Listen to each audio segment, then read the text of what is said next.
협의이혼 과정에 있어서 작성된 재산분할 약정의 효력이 있는지에 대해서 좀 살펴보도록 하겠습니다. 자, 뭐 배우자의 외도로 인한 경우라든지 혹시 아니면 뭐 폭행으로 인해서 뭐 바로 재판상 이혼으로 이루어지는 경우 외에는 뭐 예를 들어 이제 성격상 차이로 인해서 더 이상 못 살겠다라고 하는 경우에 바로 이제 이혼 소제기를 하는 것보다는 당사자 사이에 좀 협의 이혼으로 진행을 하는 경우가 많겠죠. 그래서 이제 협의 이혼을 하다 보면 이런 식으로 재산 분할은 어떻게 할 거냐, 위자료 어떻게 할 거냐, 양육권은 어떻게 할 거냐 이런 부분들이 이제 계속적으로 논의가 되게 됩니다. 그렇다면 과연 이제 협의 이혼을 하면서 작성된 재산 분할 약정은 추후에 만약에 재판상으로 갔을 때는 어떻게 효력이 발생할지에 대해서 살펴볼 텐데, 자, 우리 판례의 경우에는 지금 협의 이혼에서 이제 작성된 재산 분할 약정에 대해서는 이거를 조건부 의사 표시로 보고 있습니다.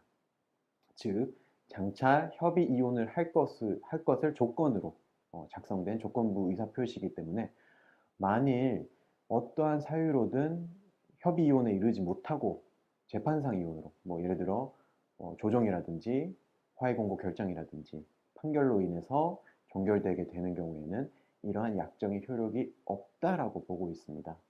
따라서 만일 이제 뭐 협의 이혼 과정에서 재산분할 약정을 하였더라도 이거는 협의 이혼이 이루어지었을 경우에 하나여 이제 효력을 발생을 하는 것이지 이게 만일 협의 이혼에 이르지 못하고 다른 형태로 재판상 이혼으로 이루어지는 경우에는 이러한 효력을 주장할 수가 없겠습니다.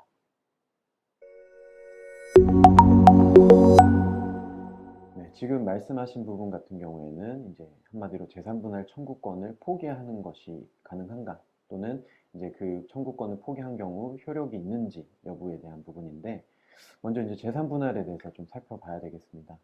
기본적으로 재산분할 제도라고 하는 경우에는 부부 이제 공동으로 형성한 재산을 청산하고 분배하는 그런 목적이 해당되게 되는데, 이러한 재산분할 청구권은 기본적으로 이혼이 성립된 것을 전제로 발생을 하게 되는 것입니다.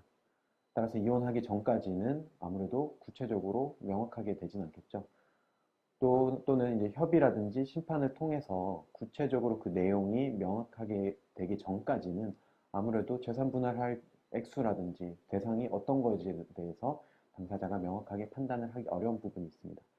따라서 법원에서는 이러한 재산 분할 청구권의 사전 포기는 효력이 없다라고 보고 있습니다.